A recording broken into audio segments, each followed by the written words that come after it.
Okay, welcome to our evening Dhamma session.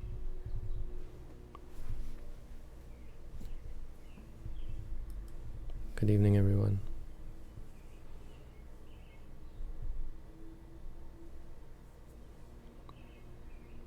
I often get asked by meditators, both here and online, what more they can do. Yeah, I'm being mindful, but it's not really working, or it's not really quick enough for my to my liking. What more can I do? It's kind of a greedy mind state, really.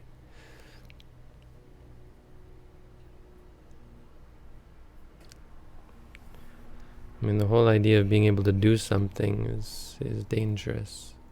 Once you start to think you're going to fix things, that there's some trick. I mean, much more common from meditators will come and tell me about all the tricks that they've tried to fix their problems. Finding little ways to make it easier or make the practice more profitable.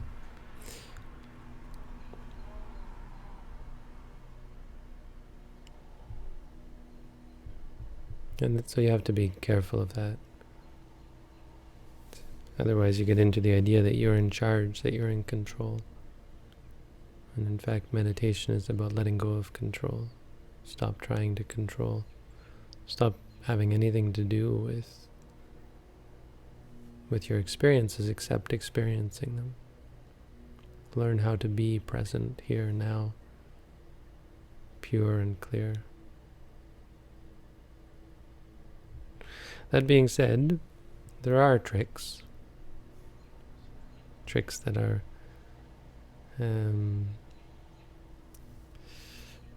ratify. No, what's the word?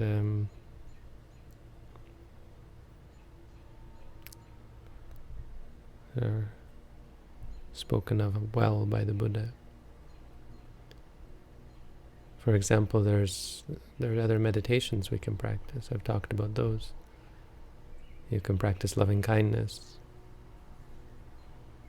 If you're feeling really angry, you can sit there and say, yes, I have a bad relationship with this person or that person, but let's put that behind us. May they be well.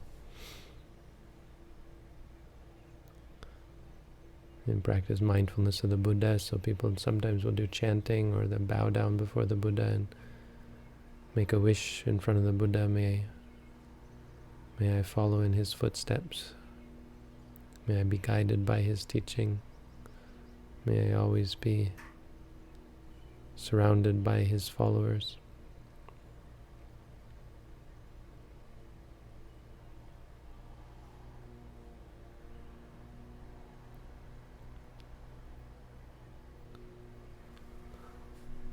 Another thing we can do is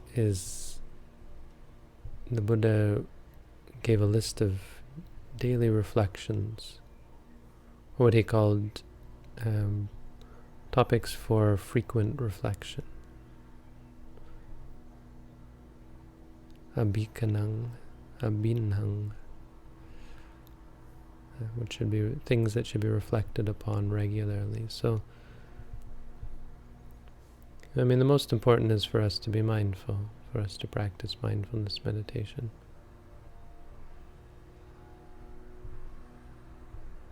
But it doesn't mean there aren't other important things that help us along. Things that if we remind ourselves of these facts of life regularly, they keep us on track. There's a way there are many things that keep you fenced in. Morality is one, for example. Keeping the 5 precepts, just reciting the 5 precepts, gives you some framework within which to work. But the Buddha gave 5 themes for reflection. And they're fairly simple, but worth knowing. It's not that it's going to be a deep teaching, it's just going to be instruction. Hey, reflect on these every day. The first one is, and it doesn't matter, this isn't just for, this one the Buddha specifically says is not just for monks. This is for anybody. Everybody should reflect frequently. I am subject to old age. I am not exempt from old age.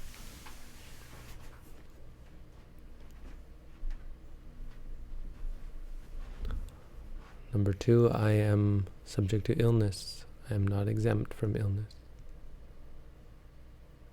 Number 3, I am subject to death. I am not exempt from death.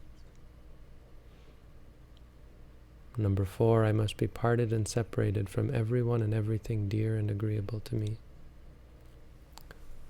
And number 5, I am the owner of my kamma, the heir of my kamma. I have kamma as my origin, kamma as my relative, kamma as my resort. I will be the heir of whatever kamma, good or bad, that I do.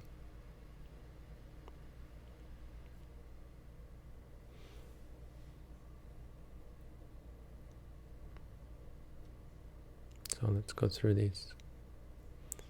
They're fairly simple, they're related. I am subject to old age. People are intoxicated with youth, intoxicated with our strength and our virility, our joie de vivre, our ambitions, right? From the very outset, we get up, we can't wait to get up and walk. And then when we walk, we want to run. We want to learn, we want to get, we want to become. And we build up personalities. We build up visions and dreams and wishes and wants, likes and dislikes.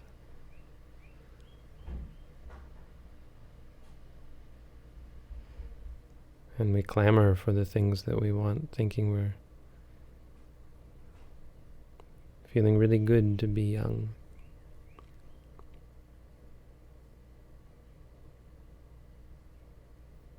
Spend some time every day thinking about the fact that you're going to get old. Puts everything in perspective. You ask yourself, what is important?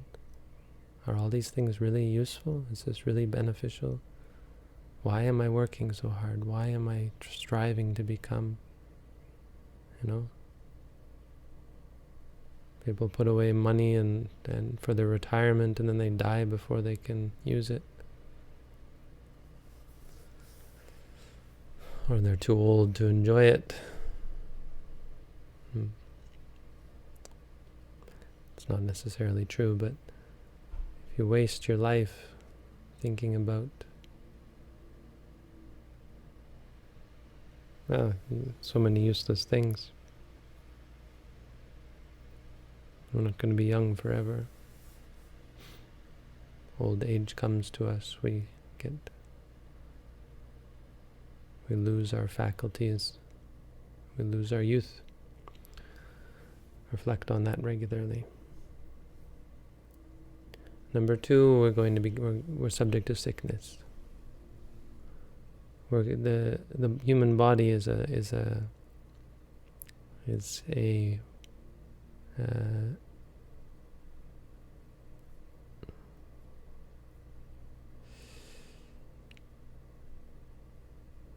field. It's like the well-fertilized field, just waiting for the seeds to be planted. The body is a receptacle of sickness. It's where sickness rests. It's a nest for the growth and accumulation of illness. We get intoxicated by health. We're very happy to be healthy. And consider the fact that you might get very sick, probably get very sick throughout your life. And consider that this health is only temporary. Doesn't mean it's bad to be healthy, right? We talked about this. Doesn't mean it's it's not good to be healthy. It's quite good to be healthy. But the fact of the matter is our health is uncertain. And the sickness is certain. We're going to get sick.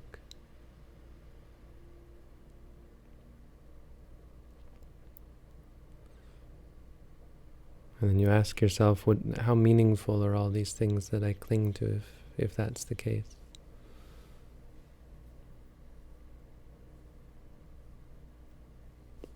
Quite a useful way of reducing our desires for meaningless things. As we start to see there must be something, there are things that are more important. The solution to life is to go beyond sense pleasure. Because sense pleasure can't help you when you're sick. And number 3, we're all going to die. Reflect on your own death. I'm going to die. I mean, it isn't a morbid thing to think about sickness or death. It's really quite calming and puts everything in perspective. Takes us out of, it stops all this conflict. The Buddha said, people bicker and fight as though they're going to live forever. If only they would stop and realize that we're all going to be dead in 100 years. What are we fighting about? What does it all mean? What's the meaning of it? There is no meaning. Put everything in perspective, and it really makes you chill out when you stop fussing about everything, stop chasing after things that can't satisfy you, things you can't take with you.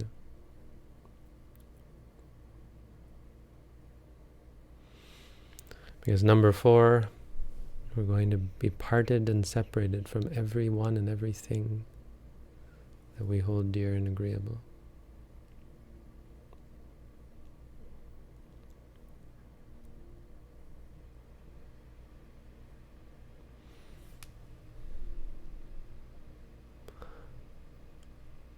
Sabbehi me piyehi manapehi nana bhavo vina bhavo. We used to chant this at one monastery I was at. A couple of places we've chanted this. Every day we would chant it and then translate it into Thai.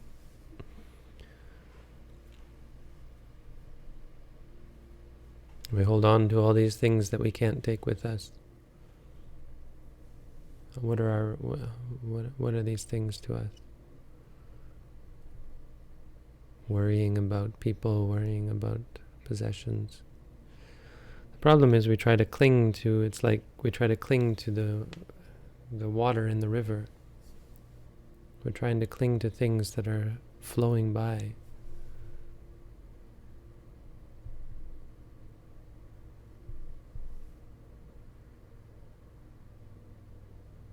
And we try to hold on to a stable snapshot of reality. Reality's not like that. Reality is a movie. It's constantly moving, changing, and if you don't keep up, you get swept away.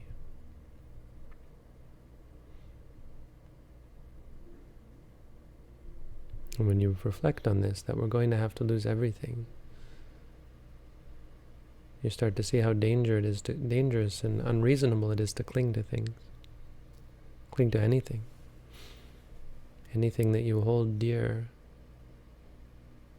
is not a source of strength or happiness. It's a strength of weakness and stress. Source of weakness and stress.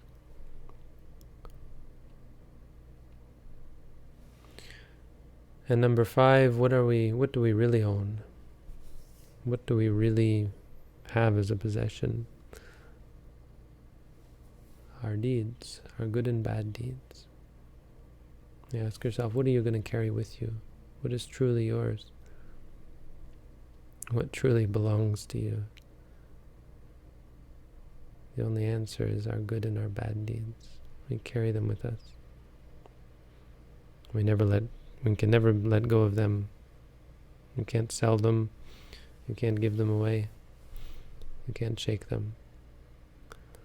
And on the positive side, If they're good, no one can steal them, no one can take them away from you.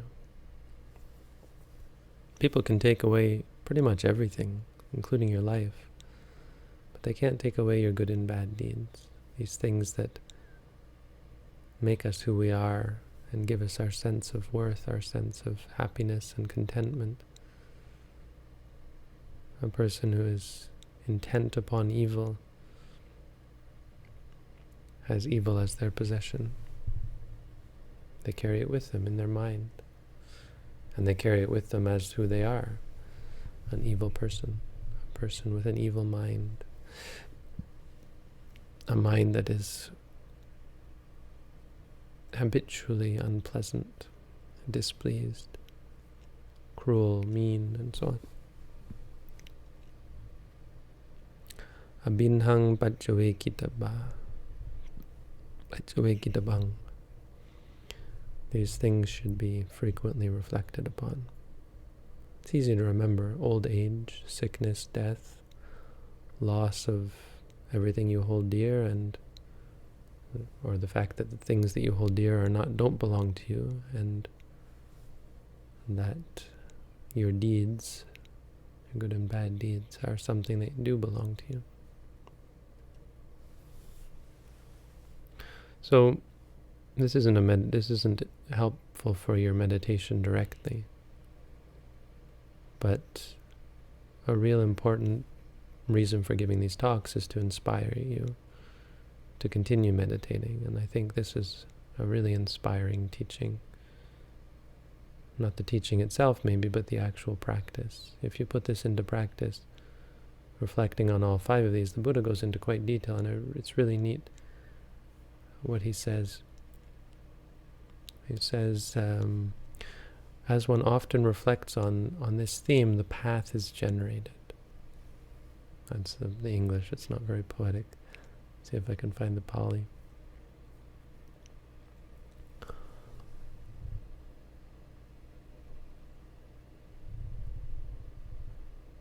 Maggo sanjayati. The path is born. The path arises, meaning they start to see the right way. They start to set themselves right, and it's really a neat little saying, because that's how it feels when you wake up to this. Hey, I'm going to die. Oh, you realign your priorities, right? Suddenly, those things that you thought were so important no longer seem so important. Old age is inevitable. Sickness is inevitable. Death. It's not pessimistic to think about them. It's a reasonable concern. And if better you deal with it now so that you're okay with it in the end. You're ready for it.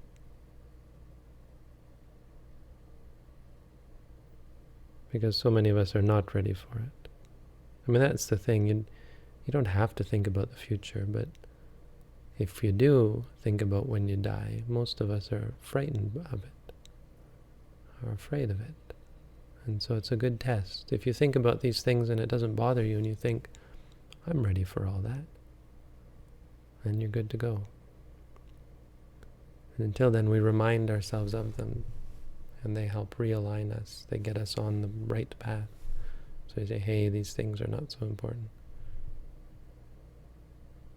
The only thing that's important is good deeds, being full of goodness, both in the mind and in the body. Good deeds, good speech, good thoughts, a clear mind, a pure mind, a free mind. So, there you go. 5 things to reflect upon. That's the Dhamma for tonight. Thank you all for tuning in.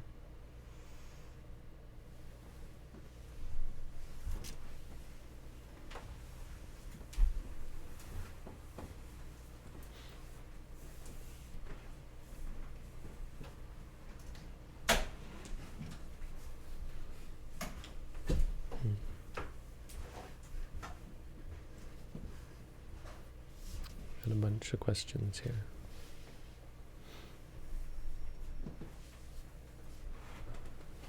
Unclear about the Dhammas category. Please advise. Well, I've talked about this. I'm kind of unclear about it myself, admittedly. But I think of Dhammas as the sorts of things that a meditation teacher would advise a meditation student. So Dhamma here I think of as the teachings of the Buddha, really. At the same time as being sets of reality, but it's not all of them. It's just the ones that are important for meditators. So the first one is the hindrances. And I would just take it as an expanded part of the practice. I mean, another thing that you have to understand is this sutta was given to a specific audience, or it was also given to an audience. It was given with the audience in mind. So as they're listening to it, and even as we read it or as we hear it, when you get to the Dhammas, by that time you've already started to set yourself on the practice. And so by the time you get there, all of these things are useful as an addition to that. You know, if you're quick. I mean, this would have been taught to people who probably had fairly advanced faculties. So, I mean, it's just interesting that Dhamma isn't one thing, it's many different things. So it appears to have been, or I would guess it's sort of a progression, you know. You teach them in that order. I mean, it certainly works. If you study them in the order that they're given, they make a good progression or progressive practice.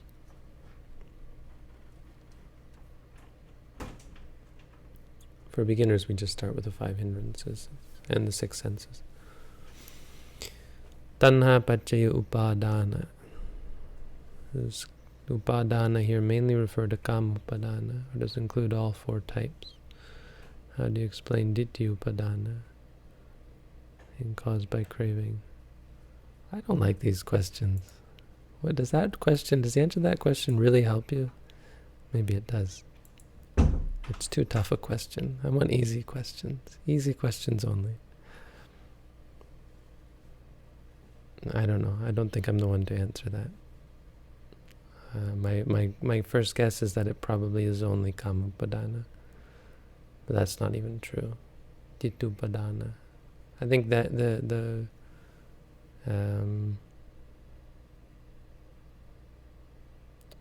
different ways of talking about upadana cannot be always used in the same context. But it is an interesting question. Reality, non-reality. You have spoken of constructs. Can you please explain what they are? Construct, well, it's just a word, but generally we use that word to refer to things that arise, because anything that arises has conditions that cause it to arise. And without those conditions, it doesn't arise. So in a sense, it's constructed, or it's a construct. Sankhara is the word we use, formation or construct. Although I have used the word in a different way, like a mental construct is a concept. So you can create something in your mind. The thing itself is not real. The thing is something you've imagined in your mind, like a rabbit with horns, say. You can think of it in your mind, but that horned rabbit doesn't actually exist. It's just a thought a picture in your mind, you know.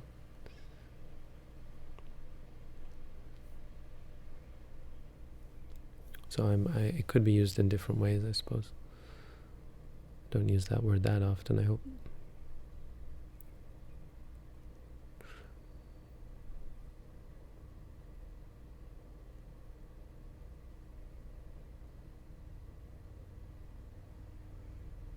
When I meditate, I become happy in the moment, don't take my overbearing responsibility seriously, and follow a secular path of normal people.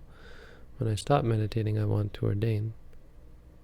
How would I find the middle ground between these two? Also, would a person's extreme sense of responsibility, would you say a person's extreme sense of responsibility is an overcompensation for something such as guilt? I don't really quite understand what you're asking. You're happy, overbearing responsibility, secular path, but when you stop meditating, you want to ordain. I don't know. I'm just going to say, If you want my advice, keep meditating, keep being mindful, be mindful of all these things. You'll find the answers for yourself. It's much more simple maybe than you're making it. Visasa paramanyati, mean that the trustworthy person is the ultimate relative, familiar to us but not really trustworthy. Yeah, intimate is the word I meant, not familiar. Someone who is intimate, and so as a result you trust them. Someone who, but it's used in a sense of being familiar in the sense that you know that they wouldn't mind. It's not, it's about trusting each other. It's not about being trustworthy, it's about trusting each other. That word does mean trustworthy, I think, or it's used in that sense, but I don't think that's directly what the word literally means. When you trust each other, so you can, someone who is a trusted or intimate. So in a sense, familiar, that's all I meant by that. Yeah, you're right, it's probably not the best word I could use. Intimate might be better, but not even intimate. It's, yeah, people you can trust, I guess. People who you trust.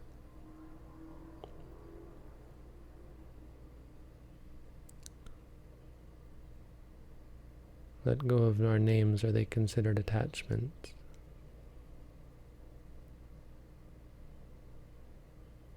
Names are just concepts, and they're useful tools that allow us to refer to things. Just don't get attached to it. Don't get attached to them. The thinking of mantras disturbs my breath, does it? It feels less smoothly, really. When I focus on the stomach rising without the mantras, it is more fluent and pleasant. Is the mantra supposed to do that, or am I doing it somehow wrong? No, you're doing it right. The mantra doesn't do that. It's when you stop controlling and when you stop fixing it, that it starts to be unpleasant.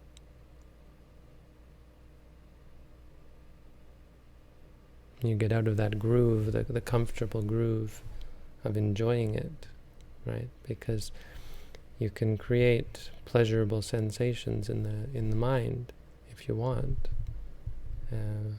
but all you're doing is creating more and more attachment. What the mantra does is it forces you to see things without clinging to them, without attaching to them. As a result, that it doesn't feed our addictions. It doesn't feed our desire for pleasure, our desire for tranquility. And so that's uncomfortable. The mantra is meant to take you out of your comfort zone and straighten your mind so that you, instead of being attached to the pleasant feeling, you're objective and flexible and able to experience things however they may be. It helps you see impermanence. I mean, what you're seeing is impermanent suffering and non-self, especially non-self, because you can't control. You want it to be smooth and it's not smooth. Suffering.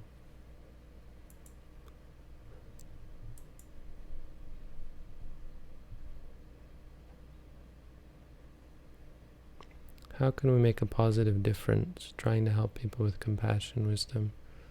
Visiting a temple soon, and I have no idea how to properly offer food at this ceremony to the monks. Is there a specific way? Yeah, I mean, I can't speak for those monks, but monks in general are pretty laid back about it. They're just happy that people are giving them food. I mean, otherwise they die. So I wouldn't worry too much about that. You might get some lay people trying to tell you how to do it, or even the monks maybe get caught up in this way or that way, but in the texts it says that even if a novice were to be sitting on the shoulders of a monk and drops a lump of rice in his bowl, it's considered properly offered. Making the point that it's much more about making sure that it's given. I mean, we take as a rule to only eat food if it's given to us, and that keeps us honest. We don't ever go looking for food or wanting for food. The only way we can possibly stay alive is if people want us to stay alive, and the only food that we can eat is food that is blamelessly given. People wanted to give it. They were happy to support us. It's not coerced or bought by some favor or by some exchange. It's given because someone genuinely wanted you to have food. That keeps you quite honest and quite humble. As far as making a positive difference, I mean, if you want to make a positive difference, that's an attachment, so better off to let that go. Just do what comes naturally and mindfully, and that'll be good.